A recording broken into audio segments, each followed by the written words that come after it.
Outlaw Immortal was perhaps recorded with the intention of being an introduction to Tupac's group, the Outlawz, but it was ultimately left off of Tupac's Death Row Records double disc debut, All Eyez on Me. This is probably because the song doesn't actually feature all of the Outlawz, only some of them. Compare this to a track like When We Ride, which does feature all of the Outlawz and introduces them all by name, and it's clear that When We Ride was the better choice of track to acquaint the world with Tupac's new group and why that was included on All Eyez on Me. Instead, Tupac may have decided to use Outlaw Immortal for the Outlawz debut album to, fittingly, be called Immortals. The album is teased on screen at the end of the official version of the video for Hit 'Em Up, but unfortunately was never realised. Or maybe the reason Outlaw Immortal was never released in Tupac's lifetime was because of the legendary fallout between him and the song's producer, Sam Snead.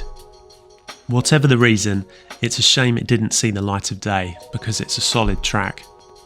The beat is understated and accompanied by a mysterious, spooky sounding melody.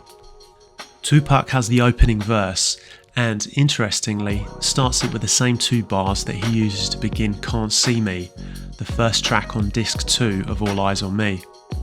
I guess he really liked these lyrics and thought they made a strong opening to a song, so sneakily recycled them here, and we can forgive him for it. However, his delivery this time is calmer compared to the more animated way he raps the same lyrics on Can't See Me. The rest of Tupac's verse rides the beat smoothly and is a confident mix of taunts to weaker rivals and boasts about how his music is the best.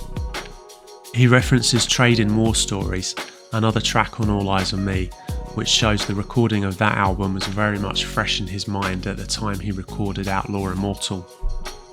The following verses are supplied by Kadafi, Hussein Fatal, who is incorrectly introduced by Tupac as Fatal Khomeini on the intro, Edie, and finally Big Syke.